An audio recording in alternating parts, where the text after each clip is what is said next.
नमस्कार, आप देख रहे हैं राष्ट्र प्रथम और मैं हूं आपके साथ में शोभित पाठक। न्यूज रूम लाइव में सभी दर्शकों का बहुत बहुत स्वागत है। भाजपा विरोधी दलों को बुलावा दिया गया है, ये पहली खबर है और इसी खबर पर हम विस्तार से चर्चा करेंगे और दर्शकों के सामने इससे जुड़े हुए कई मुद्दे भी लेकर आएंगे। विस्तार से बताना चाहेंगे कि 25 सितंबर को इनेलो की विशाल रैली जो है शरद पवार नीतीश समेत जो है, इस रैली में बड़े दिग्गज नेता, विपक्ष के दिग्गज नेता शामिल होंगे। और इस खबर पर क्या कुछ अपडेट है, इस खबर पर सीधे जुड़ेंगे अपने साथी सहयोगी तुषार से। तो जानेंगे कि 25 को ये जो रैली हो, इस पर अपडेट है आपके पास में। जी शोभित जी, ये 25 सितंबर को ये रैली होने वाली है। सबसे पहले तो मैं आपको बता दूं कि जिस तरह से इनेलो जो हरियाणा की पार्टी है, एक तरीके से ओम प्रकाश चौटाला इसे रन करते हैं और इसमें देवीलाल जयंती 25 सितंबर को है और उस जयंती को मनाने के बाद ये रैली निकाली जाएगी। जिस तरह से हम देख रहे हैं, नीतीश कुमार ने भी इससे पहले रैली निकाली थी और साथ ही अब ओम प्रकाश चौटाला भी इस रैली को निकालने वाले हैं। तो अब कुछ नाम जो है वो मेरे जहन में है, जिसमें नीतीश कुमार, उद्धव ठाकरे और शरद पवार शामिल होने की आशंका है इस रैली में। और अब देखने वाली बात ये भी होगी कि जिस तरह से विपक्ष एकजुट होता हुआ नजर आ रहा है, तो क्या बीजेपी को हरा पाएंगे चुनाव में। जी बहुत बहुत धन्यवाद तुषार इस खबर पर हमारे साथ जुड़ने के लिए। तो कह सकते हैं हरियाणा में चौधरी देवीलाल की जयंती मनाने के लिए इंडियन नेशनल लोकदल यानी कि इनेलो 25 सितंबर को फतेहाबाद में बड़े कार्यक्रम का आयोजन करने जा रही है और इसे इनेलो सम्मान दिवस के रूप में भी मनाने की कोशिश कर रही है। और इस जयंती पर इनेलो भाजपा विरोधी पार्टियों को एक मंच पर जुटाने का भी प्रयास कर रही है। इसके लिए इनेलो ने विपक्ष के कई नेताओं को इस कार्यक्रम में शामिल होने का निमंत्रण दिया है। 25 सितंबर को होने जा रही इनेलो की रैली में विपक्षी नेता शरद पवार, नीतीश कुमार, तेजस्वी यादव, उद्धव ठाकरे, कनिमोझी शामिल होंगे और शिवपाल सिंह यादव की भी शामिल होने की कयास लगाए जा रहे हैं। इसके अलावा नेशनल कॉन्फ्रेंस के नेता फारूक अब्दुल्ला, अकाली दल के प्रकाश सिंह बादल ने भी हरियाणा में इनेलो की रैली में शामिल होने के लिए सहमति जताई है। जनता दल के नेता केसी त्यागी ने इस बात की जानकारी की पुष्टि भी की है और कुछ विपक्षी नेताओं को न्योता भेजा गया है। हालांकि अभी तक उनकी तरफ से जवाब हाँ का नहीं आया है। उनका भी नाम बताना चाहेंगे कि सम्मान दिवस रैली को बिहार के मुख्यमंत्री नीतीश कुमार के मौजूदगी में जो है इसमें किया जा सकता है और शरद पवार, आंध्र प्रदेश के पूर्व मुख्यमंत्री चंद्रबाबू नायडू, बिहार के उप मुख्यमंत्री तेजस्वी यादव का भी जो है जिक्र है, इनको न्योता भेजा गया। हालांकि इनकी तरफ से अभी स्पष्टीकरण नहीं आया। तो सीधे मुद्दे पर जुड़ेंगे अपने नेशनल एडिटर मयूर जानी जी के पास में। सर, आपसे जानना चाहते हैं कि विपक्षी एकता को मजबूत दिखाने के लिए 25 सितंबर को इनेलो जो है वो महा रैली करने जा रही है। आपको लगता है कि मंच पे सारे विपक्षी दल एक साथ इकट्ठे हो पाएंगे? देखिए, मूल रूप से तो ये अब जो आयोजन है वो नीतीश जी का ही है। बेसिकली ये एक ऐसा पक्ष है वहाँ पे हरियाणा में जिनका अपना खुद का कुछ इतना ज़्यादा वजूद रहा नहीं है, तो वो भी चाहता है कि एक बार फिर से जो है अपने वजूद को बनाए रखें। और पिछली बार जब नीतीश जी 3 दिन के दौरे पे यहाँ पे आए थे, तो उन्होंने जो एक आयोजन उस समय जो डिसाइड किया था, तो उसमें ये था कि उस तरह से हरियाणा से एक रैली की जाएगी और वहाँ सभी विपक्षी जो दल हैं उनको एक साथ लाने का एक काम किया जाएगा, कोशिश की जाएगी और जिसके चलते एक विपक्षी मोर्चा जो है वो तैयार हो सके। अब कोशिश तो ये है कि सब रहें साथ में, और सब रहेंगे साथ में। इसमें देखिए अब 2-3 चीज़ें समझने वाली। एक, जगन रेड्डी कभी इस मोर्चे के साथ कभी दिखाई नहीं देते आपको। नवीन बाबू जो है उड़ीसा से, वो कभी आपको इस मोर्चे के साथ दिखाई नहीं देते हैं। ठीक है, ममता बनर्जी जो हैं पश्चिम बंगाल की मुख्यमंत्री, टीएमसी की सुप्रीमो करता हरता, वो इन आउट होती रहती है। वो अपनी शर्तों पर चाहती है कि अगर मैं हूं तो फिर मैं ही लीड करूंगी, किसी और के नीचे काम नहीं करूंगी, तो वो एक बड़ा चक्कर रहता है। मायावती के बारे में आप कुछ कह नहीं सकते। ठीक है, उसी तरह केजरीवाल जो है वो चाहते हैं कि भाई अगर सब एक होना चाहते हैं तो फिर वो आम आदमी पार्टी की अध्यक्षता में जो भी बनेगा उसके नीचे आके काम करें। शरद पवार हो या उद्धव ठाकरे हो, वो बिल्कुल इसमें नजर आते हैं, पर स्टालिन फिर जो है केजरीवाल के साथ नजर आते हैं। ठीक है, तमिलनाडु के, तो वो मतलब ये समझ के चलें कि फिर वो केजरीवाल के साथ है, इनके साथ नहीं है। ठीक है, तो ये जो दल हैं, जितने भी दल हैं, वो बेसिकली बटे हुए हैं लीडरशिप के मामले में कि कौन लीड करेगा विपक्षों को। तो ऐसे में उम्मीद ये लोग ये कर रहे हैं कि सब एक साथ कैसे भी करके सबको जोड़ दिया जाए, एक मंच पर लाया जाए और एक कॉमन मिनिमम प्रोग्राम बना दिया जाए सबके बीच में कि सब जब लड़ेंगे साथ में तो किन किन मुद्दों को जो है वो एक मैनिफेस्टो में लाया जा सकता है, जिसके ऊपर ही बात होगी, जिसके ऊपर ही प्रचार होगा, प्रसार होगा, और इन मुद्दों के ऊपर ही एकता बनी रहेगी। अब वो तभी हो सकता है जब सब लोग एक साथ आ जाए। तो जैसे जो नाम मैंने अभी भी गिनवाए हैं वो तो यहाँ कहीं आपको दिखाई देते नहीं है। अब उस स्थिति में ये जो मोर्चा बनाने की कोशिश की जा रही है वो कितनी मजबूत होगी, कितना वो मोर्चा सक्षम बन पाएगा, और बनेगा जितना भी, क्या वो टिक पाएगा 2024 के चुनाव से पहले, ये भी एक सवाल है जो वो लोग खुद भी सोच रहे हैं। मेरी कुछ सूत्रों से बात हो रही थी तो उनसे जो बात हुई तो समझ में ये आ रहा है कि बैकडोर चैनल पे बहुत सारी बातचीत हो रही है जो सतह बनी है। एक दूसरे के यहाँ दूत भेजे जा रहे हैं अपने अपने बात रखने के लिए और मनाने के लिए, पर अभी तक ममता या केजरीवाल दोनों में से कोई भी जो है इनमें इस मोर्चे के साथ जुड़ने के लिए राजी हुए हो ऐसा तो सुनने में नहीं आ रहा है। और जब तक वो दोनों नहीं आते हैं तब तक मुझे लगता है कि फिर ये मोर्चा जो है वो उतना मजबूत नहीं हो पाएगा जितना उस मोर्चे को मजबूत होना चाहिए। तो अब देखते हैं, ये 25 सितंबर की तारीख की वेट करनी पड़ेगी। ज़्यादा दूर तो है नहीं, अभी बिल्कुल करीब है। तो अब उसमें कितने लोग, कितने दल के नेता उस पूरे मंच पर दिखेंगे हमको। अब देखिए, बहुत छोटे दलों के नेता आ जाए उससे ज़्यादा फर्क नहीं पड़ता है। प्रभावी दल जो है अपने अपने क्षेत्र में प्रदेश में, उनका बहुत उस मंच पे होना ज़रूरी है। जैसे अखिलेश आएंगे हम जानते हैं, तेजस्वी होंगे हम जानते हैं, ठीक है, ये बड़े प्रभावी दल है अपने अपने क्षेत्र में। पर मायावती भी प्रभावी दल तो है, हालांकि वो अपने आप को अभी लो प्रोफाइल रखे हुए हैं। तो वो क्या आएंगी? वो नहीं आएंगी, ऐसा लग रहा है वो नहीं आएंगी, ठीक है। फिर अब देखिए कि वो ये आ जाए, RLD वाले आ जाए अगर, तो अच्छी बात है, पर समझ में आ रहा है कि शायद अब वो उसमें नहीं आएंगे। फिर राजभर कहीं जाए वहीं जाए कोई फर्क नहीं पड़ता है, ठीक है, उनकी उतनी अहमियत नहीं बनती है। तो उसी तरह बिहार में हम अगर आए या ना आए, फॉर एग्जांपल, अभी तो है साथ में, सरकार में है, वो साथ में, वो आए या ना आए उससे फर्क नहीं पड़ता है। लेकिन कांग्रेस का होना बहुत जरूरी है, ठीक है। कांग्रेस अगर इसमें नहीं है, क्योंकि ये दोनों चाहते हैं ना कि कांग्रेस ना हो। ममता भी चाहती है इसमें कांग्रेस ना हो, और ये केजरीवाल साहब भी जो है वो खुल के नहीं बोलते, लेकिन यही है कि भाई कांग्रेस का अब अस्तित्व है ही नहीं कुछ। तो वो दोनों जो है कांग्रेस मुक्त विपक्ष मोर्चा चाहते हैं, नरेंद्र भाई कांग्रेस मुक्त भारत चाहते हैं। तो कांग्रेस के लिए बड़ी कठिन स्थिति है आज की तारीख में। पर ये मोर्चे में कांग्रेस का होना भी बहुत ज़रूरी है, ममता का भी होना ज़रूरी है, केजरीवाल का भी होना ज़रूरी है। नवीन बाबू जो ऑलमोस्ट लग रहा है कि शायद इनकी लास्ट टर्म है, उसके बाद शायद वो निवृत्त हो जाएंगे उड़ीसा से। तो कहा जाता है कि वहाँ कोई सेकंड कैडर की लीडरशिप इतनी कोई बनी नहीं है 22 साल में, तो शायद वहाँ भी अब वो भी इस मोर्चे के साथ जुड़े, ये संभावना दिखती नहीं है। और स्टालिन साहब, जैसे मैं पहले कह चुका हूँ कि वो भी, और वहाँ एक जो जयललिता वाला मामला था पूरा, वो बढ़ चुका है पूरा। वो सब लोग जा रहे हैं, शायद भारतीय जनता पार्टी के साथ जाएंगे। तमिलनाडु में जो जयललिता की पार्टी थी, वो पार्टी ऑलमोस्ट अब जो है हो सकता है कि बीजेपी में विलय हो जाए, ये भी संभावना है, क्योंकि उसकी कोशिश बहुत की जा रही है। अदरवाइज तमिलनाडु में भारतीय जनता पार्टी का कोई पैर जमाने वाली कोई सिचुएशन अभी भी बनती नहीं है, सिवाय उसके कि अगर वो सबको मिला ले अपने में। तो वो एक कोशिश वहाँ चल रही है, वो बड़े ज़ोरों से चल रही है। तो स्टालिन के लिए वहाँ भी जो है, अगर भारतीय जनता पार्टी ने लोगों को अपने में समावेश कर लिया, फिर उनके पास एक अचानक बनाया हुआ एक पूरा संगठन आ जाता है। तो उस स्थिति में फिर स्टालिन को अपनी राजनीति बचाने में तकलीफ हो सकती है। तो वो इसलिए केजरीवाल के साथ जाके बैठे हुए हैं। तो सबका मिलना ज़रूरी है, अगर नहीं मिले तो टुकड़ों में बटा हुआ जो विपक्ष का जो पूरा अलग अलग दल हैं, वो अगर एकजुट सब नहीं होते तब तक ये उनकी मुट्ठी बन नहीं सकती, और तब तक उस मुट्ठी में ताकत भी नहीं आ सकती प्रहार करने के लिए। अच्छा, आपसे जानना चाहेंगे कि 25 सितंबर तारीख तो तय कर दी, नीतीश जी का दौरा भी 1 महीना भी पूरा नहीं हो गया और 25 तारीख आ गई।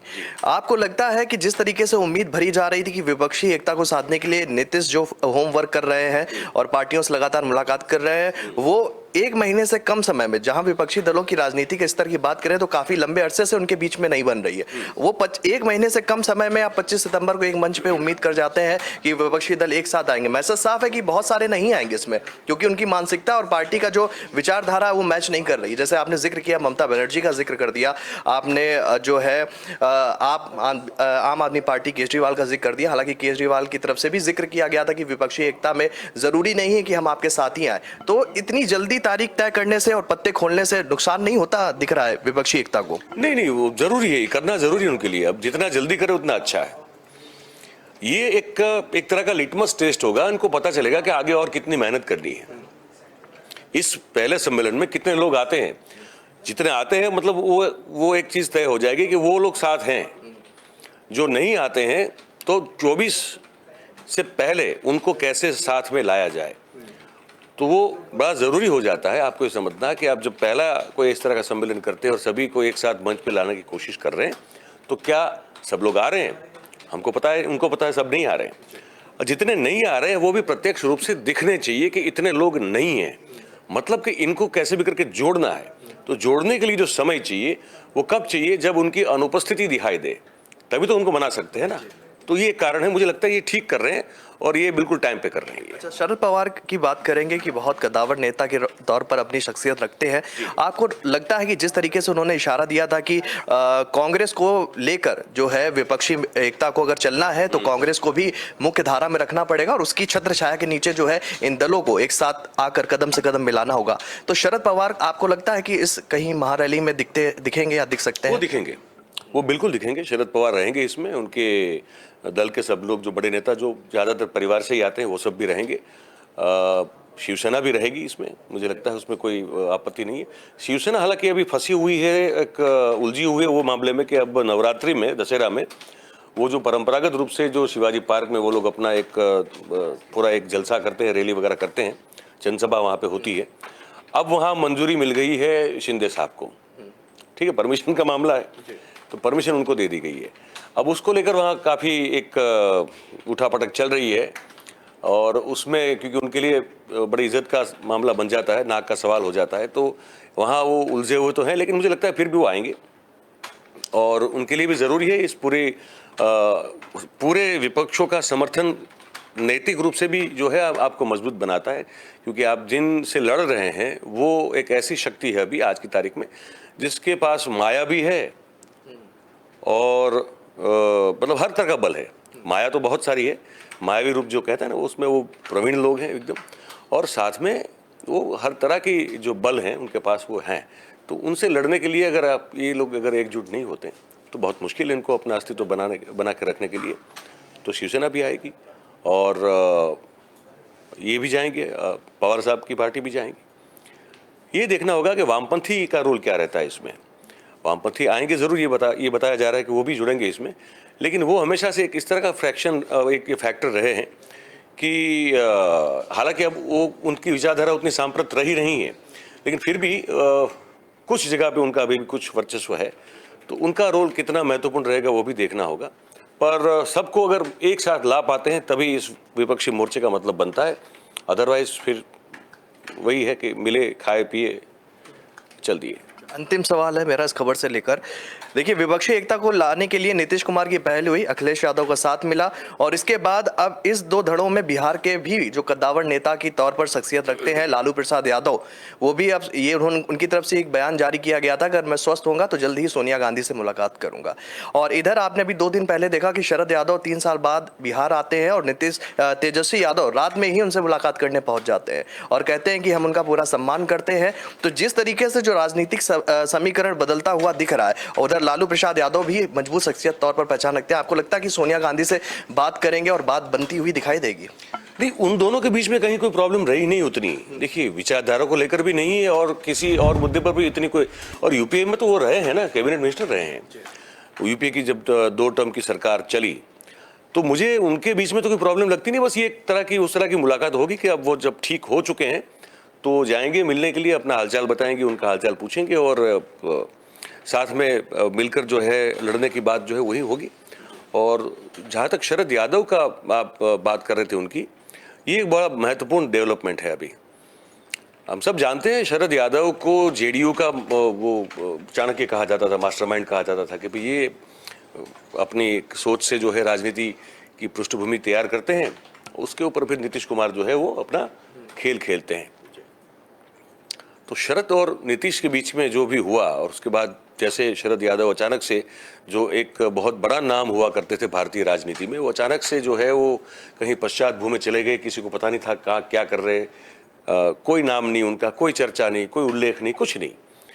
और नीतीश जी ने खुद जाके उनको जो है फिर वापस न्योता दिया, उनको सम्मानित किया, उनको एक तरह का कहते हैं कि मतलब वो जेस्चर ये था कि वो दिखाता था कि भाई उन्होंने अपनी गलती सुधार ली या अपनी गलती थी वो माना और अपनी गलती सुधारने की कोशिश की। तो उसके बाद शरद जी का वापस बिहार जाना, और मुझे लगता है कि क्योंकि वो बहुत मजे हुए हैं, वो भी आंदोलन से निकले हुए हैं, वो भी जेपी आंदोलन के ही प्रोडक्ट है, तो वो अगर फिर से सक्रिय राजनीति में प्रवेश कर रहे हैं, हालांकि वो कभी उनकी राजनीति हमेशा जो है वो रही है कि वो जिस तरह की व्यूहरचना बनाई जाती है वो उसके माहिर रहे हैं हमेशा, पर वो बहुत बड़ी बात होती है। उसका भी अगर लाभ मिलता है, जो मिलेगा अभी, तो इनके लिए, नीतीश जी के लिए बहुत अच्छी बात होगी। और ये अभी जो मिलन हुआ है जेडीयू और इनका आरजेडी का, मुझे लगता है कि अभी इनके पास कोई चारा नहीं है एक दूसरे के साथ बने रहने के अलावा। वो बने रहेंगे क्योंकि उनको पता है कि अगर अलग थोड़े से हो गए तो खा जाएंगे, ये बीजेपी उनको खा जाएगी। तो अब ये है कि अब एक दूसरे का साथ छोड़ नहीं सकते हो। और शरद जी का वहाँ पे जाना मुझे लगता है बहुत अच्छी बात है। तेजस्वी ने बहुत अच्छा जेस्चर दिखाया, जाके उनको तुरंत मिले और कहा कि बहुत सम्मानीय हमारे लिए है, ये बहुत अच्छी बात है। और यही है, देखिए भाई के कारण एक सब इकट्ठा हो रहे हैं, ये अगर भाई नहीं होता ना तो ये प्रीत नहीं होती एक दोनों के बीच में। तो अब ठीक है, मुझे लगता है भारतीय राजनीति के परिप्रेक्ष्य में अगर इसको देखा जाए तो आखिरकार जो भी होता है मुझे लगता है अच्छे के लिए होता है। इनको समझ में आ रहा है कि जिस कुंठित सोच के साथ वो काम कर रहे थे ना, वो सोच पर इतना जोर से प्रहार हुआ है, उनको समझ में आ रहा है धीरे धीरे कि हम जो क्षत्रप बन के जो है कहते थे कि अब हम यहाँ, हमारी 10 लोकसभा की सीटें हैं और हमारी सरकार यहाँ पे है, तो हमको उस बल पर पूरे केंद्र की राजनीति में हमारा इतना हक होगा, यही हो रहा था ना। तो अब वो चीज़ कर नहीं पा रहे हैं, और मुझे लगता है बड़ी अच्छी बात है कि ये नहीं कर पा रहे हैं, क्योंकि जब तक वो कर पाते थे तब तक वो लार्जर पर्सपेक्टिव वो देख नहीं पाते थे, पूरे चित्र को नहीं देख पाते थे कि आपकी इस स्वार्थी राजनीति के कारण देश का कितना नुकसान हो रहा है। तो मुझे लगता है कि नरेंद्र भाई ने इस चीज़ को समझाने में बहुत बड़ी भूमिका, हालांकि उनको अच्छा नहीं लगता है, लेकिन वो या तो आप प्यार से मानेंगे या समझा बुझा के मानेंगे या फिर डर से मानेंगे। तो ये डर से माने हैं, ये जो प्रीत एक दूसरे के बीच में हो रही है और जो अब बिल्कुल लाइन पे आ रहे हैं ना, वो डर के कारण है। तो मुझे लगता है कि ओवरऑल अगर पूरे दृश्य को अगर ऊपर से देखा जाए तो ये सही दिशा में जा रहा है। उनको समझ में आ रहा है कि राजनीति जो है वो सिर्फ अपनी क्षेत्र को लेकर जो है वो करने से देश में अगर कोई नुकसान हो रहा है तो उसको नहीं करना चाहिए। तो वो एक आत्मज्ञान अगर हो रहा है तो अच्छी बात है ये। बहुत बहुत धन्यवाद इस खबर में जुड़ने के लिए सर हमारे साथ। तो दूसरी खबर का भी हम जल्दी ही रुख करेंगे, और दूसरी खबर जो है वो यूक्रेन से जुड़ी हुई है, क्योंकि यूक्रेन में अभी भी रसिया के साथ यानी कि रूस के साथ में युद्ध चल रहा है, और यूक्रेन के राष्ट्रपति जेलेंस्की की मांग है कि रूस को सजा दे दुनिया। ये बड़ी मांग उन्होंने की है, हालांकि समय समय पर उनके ट्विटर के माध्यम से भी संदेश जो है वो दुनिया के सामने आते रहे हैं, और उन्होंने कहा है कि पुतिन नुकसान की भरपाई करे। मतलब कि यूक्रेन में जो रूस युद्ध हुआ है और यूक्रेन में जिस तरीके से नुकसान हुआ है उसकी भरपाई पुतिन को करनी चाहिए। ये बड़ा जो है मैसेज देने की कोशिश की है राष्ट्रपति जेलेंस्की ने यूक्रेन में। थोड़ा सा विस्तार से चलेंगे। रूस और यूक्रेन के बीच जो है 7 महीने से जंग जारी है, और इस जंग में जान माल की क्षति के साथ यूक्रेन को भारी नुकसान उठाना पड़ा है, और कई शहर में जो है तबाह हो चुके हैं और हजारों निर्दोष लोगों की जान भी जा चुकी है। इस बीच यूक्रेन के राष्ट्रपति ने यह भावुक अपील की है। इसी मुद्दे पर सीधे जुड़ेंगे नेशनल एडिटर मयूर जानी जी के साथ में। सर, जिस तरीके से कह सकते हैं कि जब ये युद्ध शुरू हुआ था तो कहा जा रहा था बस 15 दिन का युद्ध है, 1 महीने का युद्ध है और रसिया जो है यूक्रेन को बिल्कुल निस्तानाबूद कर देगा। 7 महीने से ऊपर का समय हो चुका है और युद्ध जारी है, और इसमें निश्चय ही जो सजा है वो मासूम लोगों को भुगतनी पड़ रही है। क्या कुछ कहेंगे? ये बड़ा दुखद पूरी घटना है पूरी मानव जात के लिए, और आप देखिए इसका फल अभी जो लोग भुगत रहे हैं वो यूरोपियन कंट्रीज के लोग हैं। वहाँ शोभित जी अभी आज की तारीख में देखिए इतनी तकलीफ आर्थिक तौर पर वहाँ पैदा हो गई है।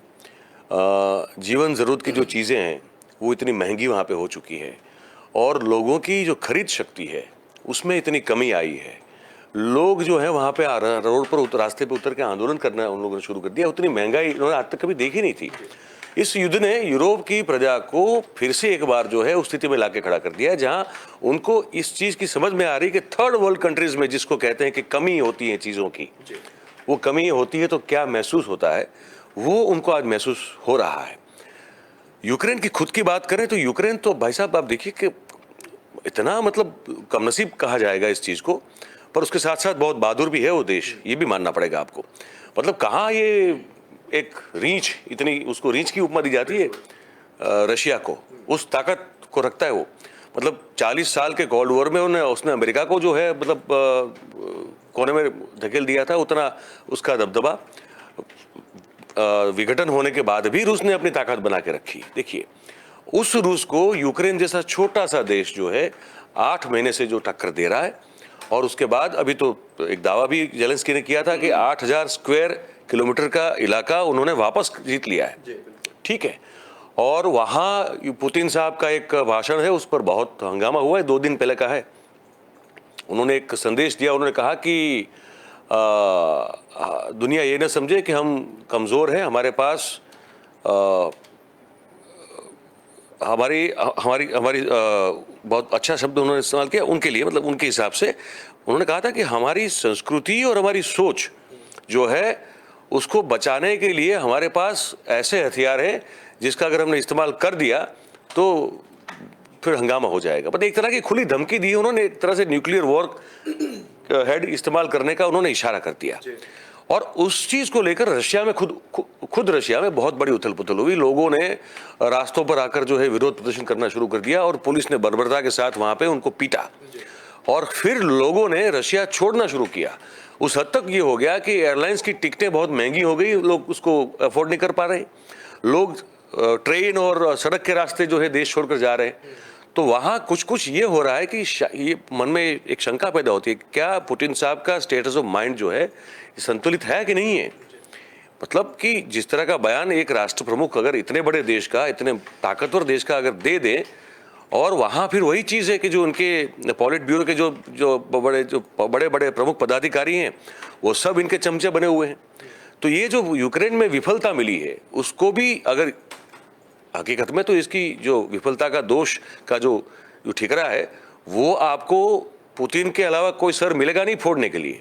लेकिन वहाँ ये कह दिया गया कि जिन लोगों को हमने ये मिशन दिया था, जो लश्कर के फौज के जो अफसर थे, तो बोलते इनकी कमी है, इनकी हिसाब से ये हम लोग जो है इसको हम विफल हुए। वहाँ पे विफलता मानी भी और कहा कि इनकी वजह से हुआ है। अब उनको उन पर कार्रवाई करने की बात हो रही है। तो एक कुछ रिवर्स चीज़ें हो रही है वहाँ पे जो होनी नहीं चाहिए थी।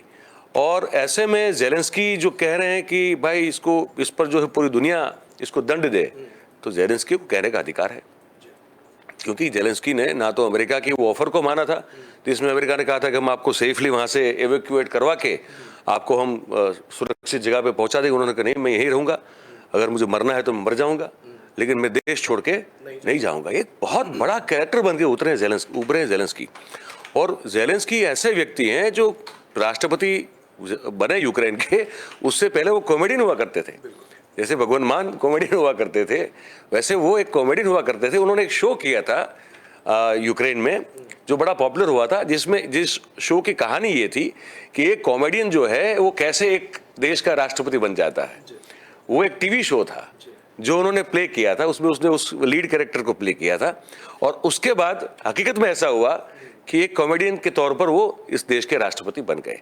तो तब तक की उनकी जर्नी शायद कुछ इतनी हीरोइक तो थी नहीं, लेकिन ये 8 महीने में उनका जो कैरेक्टर उभर के बाहर निकला है। तो आपको लगता है कि ये बड़ा एक मजबूत एक मानसिकता वाला, एक बड़ा एक जुझारू मानसिकता वाला एक व्यक्ति है, और अपने देश को बहुत प्यार करता है, और नहीं निकला कहीं, वहीं रहा है, उसने वहीं रह के फाइट किए। तब तक मतलब कि जब ये कीव तक पहुंच गए थे, रशियन सेना पहुंच चुकी थी वहां पे, राजधानी तक उनकी, वहां से फिर वापस उनको खदेड़ना, ये अपने आप में एक बहुत बड़ा मनोबल का धनी होना दर्शाता है, और जेलेंस्की ने ये साबित किया है। रशिया की किरकिरी हो रही है, इसमें कोई दो राय नहीं है। अब इसको कैसे देखते हैं ये, जैसे हमारे प्रधानमंत्री ने उस उज्बेकिस्तान में कह दिया ना कि भाई युद्ध कोई, इस स्थिति में कोई युद्ध मार्ग है ही नहीं, आपको बैठ के और कूटनीति से ही मामला सुलझाना पड़ेगा। फिर पुतिन ने कहा कि आप देखेंगे कुछ दिनों में समाधान इस समस्या का हो जाएगा।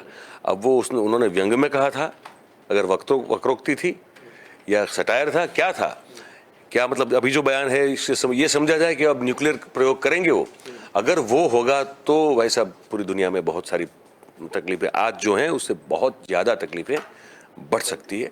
तो ज़ेलेंस्की की जो मांग है हमको लगता है जायज़ है। भले ही रशिया हमारा दोस्त है, रशिया जो है हमारा मित्र राष्ट्र है, रशिया से हमारे बहुत सारे एग्रीमेंट हैं, रशिया से हमको इस समय में जो जितना सस्ता तेल मिल रहा है उतना शायद कभी मिल नहीं रहा था, लेकिन फिर भी ये लगता है कि ज़ेलेंस्की की जो मांग है पुतिन को दंड देने की, वो जायज़ है। अच्छा, मेरा इस खबर से जुड़ा हुआ अंतिम सवाल कहेंगे आपसे, बड़ा इच्छा होती जानने के लिए कि अमेरिका की भूमिका को आप कैसे रखेंगे, किस तराजू में रखेंगे, क्योंकि जब इस युद्ध की शुरुआत हुई थी तो अमेरिका की तरफ से लगातार आक्रामक बयानबाजी होती हुई दिख रही थी और निश्चित ही तौर पर मेरी समझ से मैं कहूंगा कि यूक्रेन को इसका खामियाजा भुगतना पड़ रहा है। जिस हिसाब से नाटो में शामिल होने का खुला ऑफर और इसके बाद में अगर अमेरिका की तरफ से बयान शुरू किया गया कि अगर रशिया हमला करता है तो नाटो सेना उतरेंगी यूक्रेन की धरती पर और जो है जमकर उनके साथ में डट के सामना खड़ी होती हुई दिखेंगी, लेकिन फिर एक बार जब युद्ध शुरू हो जाता है तो अमेरिका जो है लगातार बैकफुट में चला जाता है। तो आपको नहीं लगता कि कहीं ना कहीं कथनी और करनी में अमेरिका के जो है बहुत फर्क दिखा और इसका धब्बा भी है जो है बाइडेन साहब को उठाना पड़ेगा कहीं ना कहीं आगे चल के? देखिए, अफगानिस्तान एक बहुत बड़ा सबक बन चुका है अमेरिका के लिए। अफगानिस्तान में जब रशिया ने सबसे पहले इन्फिल्ट्रेट किया था, लेट 80s की बात हो रही है, तब अमेरिका ने वहाँ जो है एंट्री कर दी। तो एक थर्ड कंट्री जो था, एक तीसरे देश में रशिया और अमेरिका की भिड़ंत हो रही है वहाँ पे, ठीक है। वहाँ अमेरिका ने बहुत कुछ भुगता है, खामियाजा दिया है। रशिया तो फिर वापस चला गया वहाँ से, लेकिन अमेरिका को निकलते निकलते अभी 4-6 महीने हुए हैं, तब तक वहाँ से निकल नहीं पाया और बहुत सारा बजट वहाँ पे डालना पड़ा, बहुत सारे पैसे वहाँ डालने पड़े। अब ट्रंप के शासन के बाद देखिए वहाँ भी स्थिति बड़ी गंभीर है। ट्रंप और बाइडेन के बीच में जो भी जब चुनाव हुआ तो चुनाव का नतीजा जो है बड़ा कंट्रोवर्शियल रहा और ट्रंप का लगातार ये दावा था कि मैं ही जीता हूँ। हालांकि फिर उनको कैसे भी करके वो व्हाइट हाउस छोड़ने को तैयार नहीं थे। तो अमेरिका में इस तरह की संवैधानिक इमरजेंसी जो है सिचुएशन, ये शायद एक इससे पहले एक बार हुई थी, पर बहुत हाँ इतने बड़े स्तर पर नहीं। अब वहाँ स्थिति ये है कि सेनेट में भी डेमोक्रेटिक और रिपब्लिकन के बीच में ज़्यादा अंतर नहीं है, ठीक है। जो आप स्टेट्स देखते हैं इनके, तो वहाँ भी इक्वल ऑलमोस्ट उनकी सरकारें बनी हुई हैं, गवर्नर उनके इक्वल ऑलमोस्ट उस सेंस में है। तो वहाँ ट्रंप राष्ट्र प्रमुख न होते हुए भी अभी भी इतनी ताकत रखते हैं कि अगर थोड़ी बहुत चूक हो गई तो ये इधर का उधर हो जाएगा, ठीक है। उन पर एक इम्पीचमेंट की तलवार लटक रही थी, फिर उसको हटा दिया गया। तो अब जितना मजबूत अमेरिका एक ज़माने में हुआ करता था ओबामा तक, वो उतना मजबूत अंदर से नहीं है, खुद अपने आप में इतना मजबूत नहीं है और आर्थिक रूप से भी वो काफ़ी कमज़ोर हो रहा है। हालांकि भले आज की तारीख में भी डॉलर जो है वो एक वैश्विक करेंसी है, लेकिन फिर भी वो बात बिल्कुल तय है और स्पष्ट है कि चीन के पास जो फॉरेक्स रिजर्व है डॉलर के तौर पे, उससे डर लगता है अमेरिका को। तो वो इकोनॉमी को सुधारने की भी कोशिश उनको करनी है। अब फिर से अगर किसी जंग में अगर उन्होंने अपने आप को झोंक दिया तो फिर वो कर नहीं पाएंगे। तो अपने आप को अंदर से ठीक करने की जो कसरत है वो उसमें लगा हुआ है अमेरिका, और इसीलिए इस जंग में उनका प्रत्यक्ष रूप से न कूद पड़ना ये सबसे बड़ा कारण रहा है कि वो खुद अपने आप ही खुद मजबूत नहीं है तो किसी और को कहाँ आप मदद कर पाओगे। आप ज़्यादा से ज़्यादा क्या बोल सकते हो, भैया मेरे पास पैसा है मैं तुमको दे सकता हूँ, पर मैं फिजिकली अवेलेबल नहीं हूँ। तो वही हाल अभी अमेरिका का है और इसीलिए अमेरिका इस जंग से दूर रहा है। जी बहुत बहुत धन्यवाद सर इस खबर में हमारे साथ जुड़ने के लिए। तो निश्चित ही तौर पर कहेंगे जो यूक्रेन की स्थिति है वो किसी से छुपी नहीं है और लगातार वो अपने आप को जीवित रखने के लिए, अपने जो वहाँ निर्दोष लोगों को बचाने के लिए लगातार प्रयास कर रहा है और जेलेंस्की इसको लेकर लगातार भावुक अपील भी करते हुए देखे जाते हैं। बढ़ती है तीसरी खबर की तरफ। नीतीश के खिलाफ आज हुंकार भरेंगे अमित शाह। भाजपा की रैली में जेडीयू के कार्यकर्ताओं को भी निमंत्रण दिया गया है। ये बहुत बड़ी खबर है बिहार से, और इस पर क्या कुछ अपडेट है हम जानेंगे अपनी साथी से होगी मानसी से। मानसी, क्या कुछ अपडेट है? जी हाँ शोभित जी, मैं आपको बता दूं कि आज और कल गृह मंत्री अमित शाह बिहार के दौरे पर हैं और ये रैली इसलिए भी खास मानी जा रही है क्योंकि भाजपा और जेडीयू का गठबंधन टूटने के बाद ये रैली की जा रही है। और इस रैली में खास बात ये भी है कि इसमें भाजपा ने जेडीयू के कार्यकर्ताओं को बुलाया है, जो अपने आप में बहुत बड़ी बात है। और इससे जो सीएम नीतीश कुमार की जो सरकार है, जो उनके कार्यकर्ता हैं, तो कहीं ना कहीं उसमें कहीं अनबन होने की भी आशंका है। तो अब देखना ये होगा कि जो इस रैली का क्या निष्कर्ष निकल कर आता है। चलिए, बहुत बहुत धन्यवाद मानसी। तो निश्चित ही तौर पर जैसा मानसी ने बताया कि जिस तरीके से अमित शाह ने खुला ऑफर दिया है, या कह सकते हैं अमित शाह की तरफ, भाजपा की तरफ से जेडीयू के कार्यकर्ताओं को ऑफर दिया गया है कि आप लोग भी जो है इस रैली में शामिल होइए, तो काफी कुछ बातें निकल कर सामने आएंगी। क्या कुछ बातें हो सकती हैं, इसमें सीधे जुड़ेंगे हमारे वरिष्ठ सहयोगी जय शर्मा जी से। शर्मा जी, आपसे ही जानना चाहेंगे कि जिस तरीके से अमित शाह जो है आज बिहार की धरती से हुंकार भरेंगे, और सबसे बड़ी बात इसमें निकल आ रहा है कि रैली तो एक तरफ हो गई, दूसरी तरफ जो है जेडीयू के ही कार्यकर्ताओं को उन्होंने ऑफर दे दिया है कि आप जो है हमारे साथ मंच साझा कर सकते हैं। आपको लगता है कि उनकी इस तरह से तीर चलाने की आदत जो है, ये तीर किन दो जगहों पर लगता हुआ नजर आएगा? जी शोभित, सबसे पहले बात करें बिहार की सत्ता से बाहर होने के बाद अब भाजपा पूरी तरह से विरोधी दल की भूमिका में आ चुकी है। जिस तरीके से बिहार में उनकी सत्ता थी और अब वो सत्ता से बाहर आ चुके हैं और अभी वो विरोधी दल की भूमिका में आ चुके हैं। और राज्य में जेडीयू और भाजपा गठबंधन टूटने के बाद से आज पहली बार केंद्रीय गृह मंत्री अमित शाह 2 दिवसीय दौरे पर आ रहे हैं बिहार के। और गृह मंत्री अमित शाह आज पूर्णिया में होने वाली रैली को संबोधित भी करेंगे। और खास बात यह है कि शोभित की भाजपा ने गृह मंत्री अमित शाह की इस रैली में जेडीयू कार्यकर्ताओं को शामिल होने के लिए निमंत्रण भेजा। ये जो निमंत्रण भेजा गया है उससे भारतीय जनता पार्टी की इस चाल से नीतीश कुमार भी खेमे में हलचल तो हुई है। और इस बार भाजपा प्रदेश अध्यक्ष संजय जायसवाल का भी कहना है कि जेडीयू के नेताओं और कार्यकर्ताओं को हमारा निमंत्रण है, वे रैली में अवश्य आए और ये उनके लिए एक सुनहरा मौका भी होगा। और उन्होंने कहा कि भाजपा से बेहतर कोई नहीं है, यानी कोई भी पार्टी नहीं है, और जेडीयू कार्यकर्ताओं का दर्द कोई नहीं समझ सकता जो भाजपा समझ सकती है। यानी आप देख रहे हो कि जेडीयू के कार्यकर्ताओं को भी आने के लिए बुलाया गया है। यानी ये गठबंधन वाला सीन, और उसके बाद ये अभी ये जो अमित शाह वहां पे जा रहे हैं और ये रैली होने वाली है, तो लग रहा है कि अब वापस से वहां पे कुछ ना कुछ होने वाला है। एक तो संजय जायसवाल जो है उन्होंने बताया था कि नीतीश कुमार ने राजद कांग्रेस के साथ गठबंधन करने के बाद जब जेडीयू कार्यकर्ताओं को ये सोचने के लिए मजबूर किया था कि भाजपा ने जेडीयू के कार्यकर्ताओं के साथ दशकों तक कंधे से कंधा मिलाकर एक साथ काम भी किया है। साथ साथ में उन्होंने इसलिए वो उन्होंने बताया कि भाजपा ही जेडीयू का दर्द समझ सकता है। अब थोड़ा आगे बढ़े तो उन्होंने ये भी कहा था कि अगर जेडीयू कार्यकर्ता रैली में शामिल होते हैं तो उनका पहले जैसा मान सम्मान भाजपा की ओर से होगा। ये पहले गठबंधन था, गठबंधन टूटा, फिर वापस से जुड़ा, अभी उनको निमंत्रण मिला है और कहा गया है कि उनका मान सम्मान भी भाजपा की ओर से होगा। और केंद्रीय गृह मंत्री अब अमित शाह जो 2 दिवसीय दौरे पर है बिहार के, तो उनके बिहार दौरे पर भाजपा ने पूरी तैयारी की है। और जिस तरीके से जिस तरीके गुजरात से लेके आप देखो तो अभी कांग्रेस से लेके सब जगह पे अभी भाजपा ने अपनी तैयारियां शुरू की है, उसी तरीके बिहार में भी उन्होंने शुरुआत की। अब ये रैली होगी, विशाल जनसभा के बाद गृह मंत्री अमित शाह किशनगंज है जो इलाका, उसमें भाजपा कोर कमेटी के साथ बैठक भी करेंगे।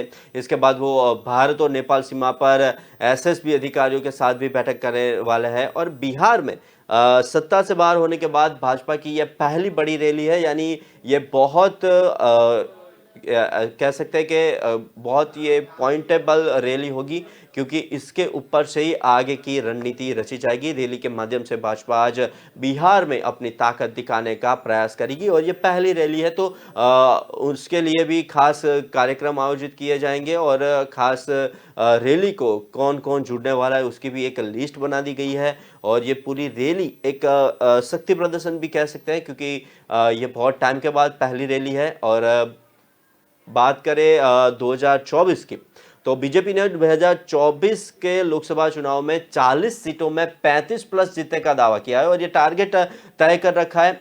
और इसी को ध्यान में रखते हुए अमित शाह बिहार में मिशन 2024 का आज से आगाज करेंगे और मुस्लिम बहुल सीमांचल इलाके से ये करेंगे। और शोभित बता दें कि बीजेपी शुरू से ही सीमांचल को अपने टारगेट में रखा है, क्योंकि ये इलाका काफ़ी संवेदनशील माना जाता है। सीमांचल में 40 से 70% तक मुस्लिम आबादी है और अमित शाह 2 दिवसीय दौरे पर सीमांचल के ही पूर्णिया पहुंच रहे हैं। यहाँ पे मोदी सरकारी उपलब्धियों को गिनाएंगे, उनकी योजनाओं के बारे में बताएंगे और नीतीश सरकार पर भी ये रैली और ये जनसभा को संबोधित हुए उनको निशाना साधेंगे।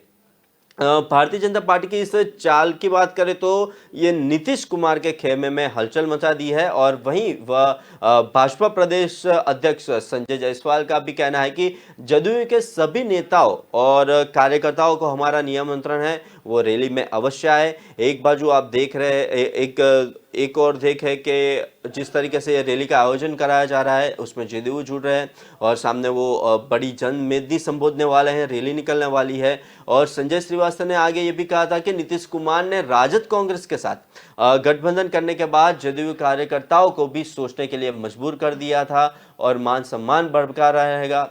और आज की बात करें गृह मंत्री अमित शाह के कार्यक्रम की, तो आज वो पूर्णिया में चुनापुर हवाई अड्डे पर आएंगे और वो वहां से पूर्णिया के इंदिरा गांधी स्टेडियम पर जाएंगे और यहाँ पर वो पूरी एक रैली शुरू होगी और वो 3 बजे तक चलेगी। यानी एक पूरा दिन शक्ति प्रदर्शन किया जाएगा और ये शक्ति प्रदर्शन में जनसभा को संबोधित करने के बाद वे वापस चुनापुर एयरपोर्ट पे ही रवाना हो गए। किशनगंज में भी माता गुजर विश्वविद्यालय में बिहार बीजेपी की पदाधिकारियों के साथ भी वो बैठक करेंगे।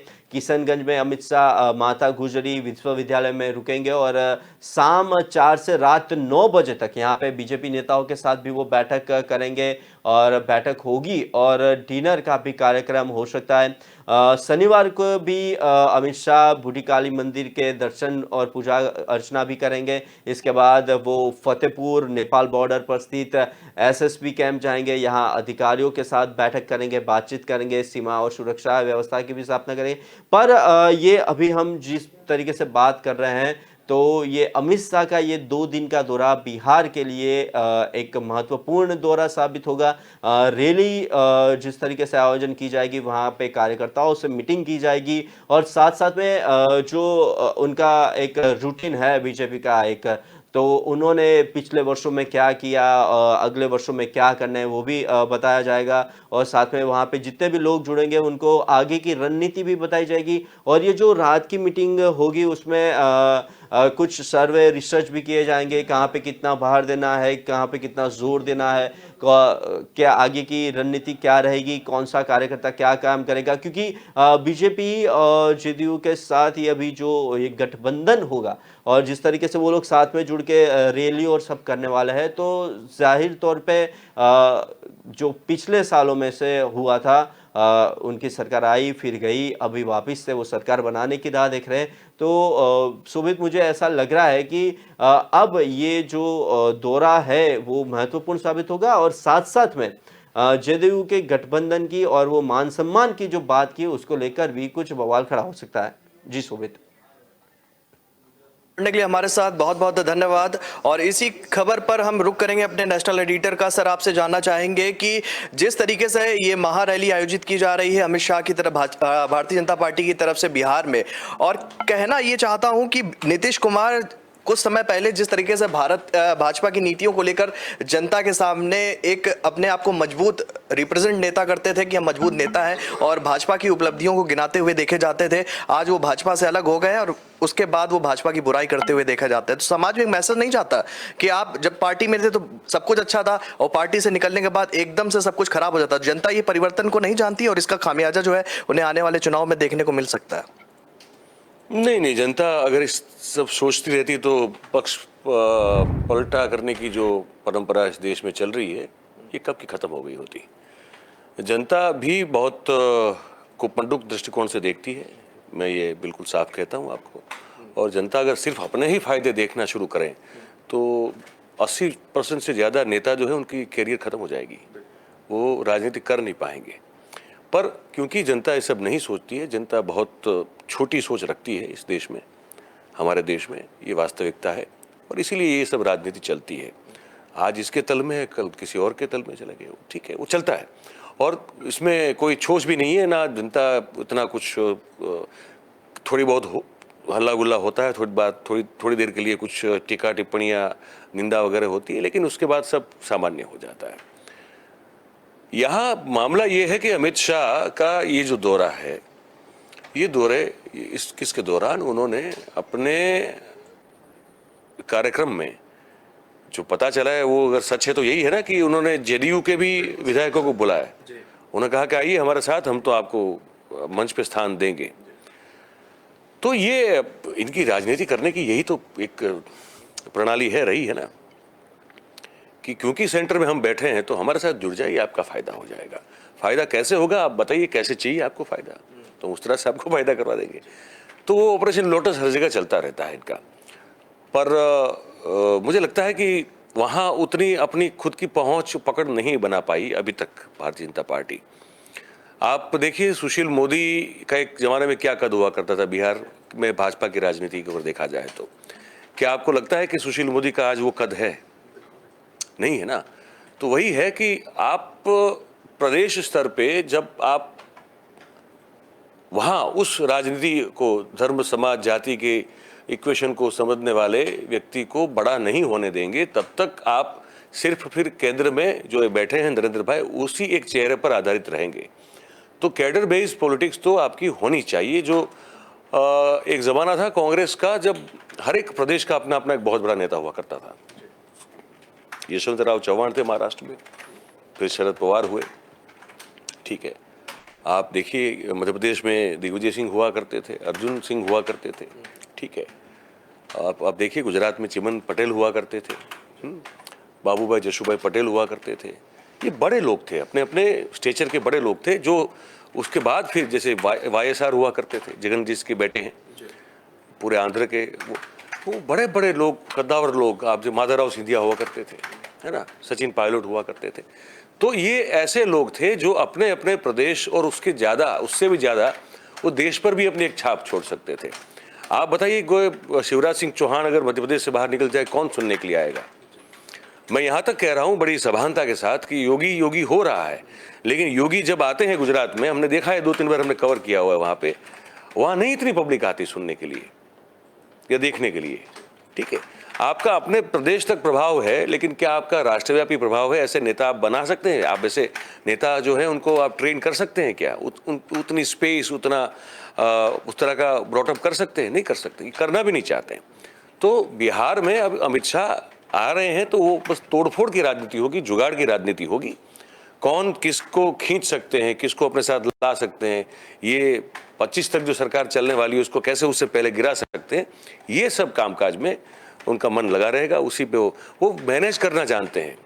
तो उनको अच्छा उनका एक मैनेजमेंट जो है, इस तरह का मैनेजमेंट जहाँ पे जीते बगैर भी सरकार बनाई जाए, तो वो उसमें माहिर लोग हैं, तो वो करेंगे। और उसका डर लगा रहेगा इनको, ये भी बताऊं, ये जदयू और आरजेडी को उनका डर लगा रहेगा कि ये कभी भी कुछ कर सकते हैं। तो बिल्कुल अलर्ट वाली, जो मतलब सो नहीं पाएंगी, they can not sleep, they can not relax, वो रिलैक्स नहीं कर पाएंगे। उनको बिल्कुल एज पे रहना पड़ेगा, क्योंकि पता नहीं आपके कितने लोग कब आपको छोड़ के कहीं चले जाए। तो ये संभव है पूरी तरह से। तो ये इस दौरे को ऐसे ही देखिए कि अपने प्रभाव को जनता दल के विधायकों, जेडीयू के विधायक पर प्रभावित असर छोड़ने के लिए ये दौरा जो है, मैं तो ऐसे देख रहा हूँ उस चीज़ को। जी, बहुत बहुत धन्यवाद सर इस खबर पर जुड़ने के लिए। तो सीधी तौर पर कह सकते हैं कि दौरा तो अपने आप में खास है, लेकिन इस दौरे के बाद मतलब जब अमित शाह की रैली खत्म हो जाएगी तो इसका असर क्या कुछ चंद दिनों में निकलकर सामने आता है, ये देखने वाली बात हो गई। बढ़ते हैं चौथी खबर की तरफ। और राष्ट्र संवाद में इस खबर का जिक्र हमने किया था, कांग्रेस से जुड़ी हुई है, राहुल गांधी के बयान पे हमने जिक्र किया था, लेकिन इसमें अभी सुबह ही एक बड़ा बयान आया है अशोक गहलोत का। इस पर भी हम चर्चा करना चाहते हैं कि अशोक गहलोत का बड़ा ऐलान है कि कांग्रेस अध्यक्ष पद का मैं चुनाव लड़ूंगा, ये इन्होंने स्वीकार कर लिया है। और इस वक्त की सबसे बड़ी खबर भी इसे कहेंगे न्यूज रूम लाइव के कि जिस तरीके से अशोक गहलोत ने स्वीकार किया है, और क्या कुछ अपडेट है इसमें जोड़ेंगे हम अपनी साथी सहयोगी वैष्णवी को। वैष्णवी, जिस तरीके से ये बयान आया है अशोक गहलोत का कि वो अब अध्यक्ष पद का चुनाव लड़ेंगे, सुबह ही बयान आया है, क्या कुछ कहेंगे आप? जी बिल्कुल, आपको बता दें कि अशोक गहलोत ने पहले तो ये बोला था कि वो चुनाव अगर पार्टी उन्हें कहती है तो वो चुनाव लड़ेंगे, लेकिन अब उन्होंने ये साफ साफ जाहिर कर दिया है कि वो इस पद के लिए चुनाव लड़ेंगे। हालांकि इसमें अभी ये भी कहा गया है कि नामांकन की जो प्रक्रिया की जो तारीख है वो सामने निकल कर नहीं आई है, लेकिन वो जल्द ही सामने आ जाएगी। साथ ही इसमें अभी ये भी साफ निकल कर आया कि जो कांग्रेस की तरफ से ये साफ किया गया कि गांधी परिवार से कोई भी इस पद के लिए नहीं सामने आएगा। लेकिन इस रेस में जो है आपको बता दें कि 2 लोगों का नाम निकलकर सामने आया है, एक शशि थरूर और अशोक गहलोत। अब देखना ये होगा कि इस रेस में कौन से दोनों नेताओं की जीत होगी। चलिए, बहुत बहुत धन्यवाद वैष्णवी। तो वैष्णवी ने बताया कि 2 लोगों का नाम चल रहा है, अशोक गहलोत और शशि थरूर। मनीष तिवारी जो है शुरुआती दौर में ये कहा था कि जी तेज गुट से ये संबंध रखते हैं, इनका भी जो है इस चुनाव को लेकर कुछ अहमियत बन सकती है, लेकिन वो बनती हुई नहीं दिखी और 2 नामों पर अभी जो है कांग्रेस में मंथन चल रहा है। अशोक गहलोत ने साफ कर दिया है आज सुबह ही कि वो है नामांकन करेंगे और अध्यक्ष पद का चुनाव लड़ेंगे। इसी मुद्दे पर सीधे जुड़ेंगे अपने वरिष्ठ सहयोगी जिगर पांड्या जी के साथ में। जिगर पांड्या जी, आपसे ही जानना चाहेंगे, जिस तरीके से पिछले कुछ दिनों की अगर हम बात करें तो बयानबाजियों में काफी कुछ अंतर देखने को मिला। हालांकि कल राहुल गांधी से मुलाकात भी उनकी हुई और मुलाकात के बाद जो है जिस तरह की तस्वीर की उम्मीद की जा रही थी वो तस्वीर सभी के सामने है। क्या कुछ कहना चाहेंगे? जी, अब तो सिर्फ एक नाम जो है वो फाइनल हो चुका है। कल तक वो बोलते थे कि राहुल गांधी को पहले तैयार करना है और वो नाम है अशोक गहलोत। उन्होंने आज थोड़ी देर पहले ये बात जाहिर कर दी है कि राहुल गांधी दोबारा ये पद संभालने के लिए तैयार नहीं है और अशोक गहलोत मतलब कि मैं ये चुनाव लड़ूंगा। ये बात साफ तौर पे मतलब फाइनल हो चुकी है। अब राहुल गांधी को अध्यक्ष बनना चाहिए, उसकी वो कोच्चि में है और भारत जोड़ो यात्रा के तहत उन्होंने राहुल गांधी से बात भी की थी, लेकिन ये अस्वीकार हुआ था और उन्होंने ही बताया है कि हम फैसला कर लिया है हमने कि अब गांधी परिवार का कोई व्यक्ति उम्मीदवार नहीं बनेगा। तो अब नाम जो है अशोक गहलोत वो सबसे ऊपर था और वो फाइनल हो चुका है। दूसरी बात शोभित वो है कि शशि थरूर चुनाव लड़ेंगे और उन्होंने तो सोनिया गांधी से मुलाकात भी कर ली है। अब तीसरा कोई नाम आता है कि नहीं उसके ऊपर हमारी निगाहें टिकी हुई है। G23 के नेताओं में से कोई आगे बढ़ता है कि नहीं बढ़ता है, क्योंकि जो नाराज नेता है वो वही है। अब शशि थरूर ने तो बात बोल दी है कि मैं तो चुनाव लड़ूंगा, तो अब इंटरेस्टिंग होगा कि कौन जीतेगा। देखो, इसकी एक पूरी फॉर्मूला है जो मधुसूदन मिस्त्री ने बताई थी पिछले 2 दिन के अंदर अलग अलग प्रेस में। उन्होंने एक साफ तौर पे बोला हुआ है कि अगर 23 कैंडिडेट या 23 लोग जो वोट डालने के लिए जो मतलब एक उनके पास जो लिस्ट है 9000 लोगों का या 6000 लोगों का, उनमें से 23 से ज़्यादा लोग आके बोल देते हैं कि भी ये हमारे अध्यक्ष बदले हम उसको मतलब सपोर्ट कर रहे हैं XYZ नाम का, तो वो चुनाव मतलब सीधा ही हो जाएगा। ये भी एक प्रावधान है। अब शशि थरूर के पक्ष में कितने लोग आते हैं या इनके पक्ष में कितने लोग आते हैं वो तो कल नामांकन होगा उसके बाद पता चलेगा। लेकिन एक बात तो सिर्फ मतलब अभी जो चल रही थी अटकल है कि राहुल गांधी अध्यक्ष बनाने के लिए वो मनाने के लिए गए, लेकिन अब वो ऐसा है नहीं। अशोक गहलोत अध्यक्ष पद के लिए मतलब एक नाम जो फाइनल था वो हो चुका है। सामने शशि थरूर भी मैदान में है। तीसरा नाम कौन सा आता है वो भी हम देखेंगे। सो अभी सबसे बड़ा सवाल है कि इन सभी बातों के बीच केवल चेहरा बदलने से पार्टी को संजीवनी बूटी मिल जाएगी क्या, वो एक सबसे बड़ा सवाल है। और जिसको ये सवाल मतलब जवाब जिसको चाहिए वो देश में सबसे अधिक समय तक सत्ता में रहने वाली ये पार्टी जो है कांग्रेस, वो अपनी राजनीतिक जमीन भी तलाश रही है। फिलहाल देखो भारत जोड़ो यात्रा पे निकले हुए हैं सब नेता, राहुल गांधी भी उसमें है। अब ये सब करने की ज़रूरत क्या थी? क्योंकि पिछले 22 साल से तो गांधी परिवार के हाथ में ही सत्ता थी, मतलब पार्टी की बागडोर थी। तो सवाल तो बनता है कि सिर्फ चेहरा बदले जाने से कांग्रेस को क्या संजीवनी बुट्टी मिल जाएगी, या पार्टी की राह जो मुश्किल पे अभी चल रही है वो आसान हो जाएगी, वो तो आने वाले समय में हम देखेंगे। लेकिन एक बात तय है कि अगर अशोक गहलोत बन जाते हैं अध्यक्ष, तो वो पीढ़ नेता है, दिग्गज नेता है, उनके बहुत सारे करिश्मा राजस्थान की राजनीति में देखे मिले हुए हैं, हम लोगों ने देखा हुआ है। वहाँ तक देखा हुआ है कि गुजरात की राजनीति में भी कांग्रेस को मजबूत करने के लिए उनका एक बहुत बड़ा योगदान था। तो अब देखते हैं कि राष्ट्रीय स्तर पे उनका जो एक अनुभव है, जो निचोड़ है उनका अनुभव का, वो कितना काम लगेगा, क्योंकि नाराजगी तो कांग्रेस में भी अलग अलग जुथवाद में बनी है। अब अशोक गहलोत क्या करिश्मा दिखाएंगे अगर अध्यक्ष बन जाते हैं, वो तो आने वाले दिन में हम देखेंगे, लेकिन इंटरेस्टिंग तो रहेगा। जी शोभित, आपने कहा कि इंटरेस्टिंग रहेगा, तो हम लोग भी जानना चाहेंगे कि किस तरीके से ये आने वाले समय में ये क्लियर होगा। लेकिन इससे जुड़ा हुआ एक सवाल ये भी है कि अशोक गहलोत अगर मुख्यमंत्री पद को रिक्त करते हैं, छोड़ देते हैं, या अध्यक्ष पद नियुक्त हो जाते हैं राष्ट्रीय, तो उनके लिए भी चैलेंज कम नहीं होगा। लेकिन रास्ता साफ बनता हुआ दिख रहा है सचिन पायलट का, क्योंकि सचिन पायलट के कार्यकर्ताओं को लेकर सचिन पायलट से जो पिछले जब चुनाव हुए थे राजस्थान, उस तरह से जिस तरीके से तकरार देखने को मिली थी अशोक गहलोत और सचिन पायलट के बीच में, वो किसी से छुपी हुई नहीं है। लेकिन सचिन पायलट अभी जब अशोक गहलोत का बयान आया था कि जिस तरीके से कि मैं एक साथ रहते दो क्या मैं तो तीन पद को संभाल सकता हूं, तो इन्होंने खुली तरह से मैसेज देने की कोशिश की थी। हालांकि कल राहुल गांधी ने जो है इस पर पूरी तरीके से ब्रेक लगा दिया और इसके बाद आज उनका एक बयान निकल कर आया कि मैं अध्यक्ष पद का चुनाव लड़ूंगा। लेकिन सवाल ये उठता है कि सचिन पायलट अगर राजस्थान की कुर्सी पर विराजमान हो जाते हैं तो अशोक गहलोत का जो खेमा है वो उन्हें किस तरीके से सपोर्ट करता दिखेगा भी कि नहीं दिखेगा। अगर इस तरह का नाम अगर फाइनल हो जाता है कि सचिन पायलट जो है राजस्थान के मुख्यमंत्री बनने के लिए वो जो है आगे बढ़ेंगे, तो आपको लगता है कि ये जो दो गुट है इनमें आपसी एकता बनती हुई दिखेगी?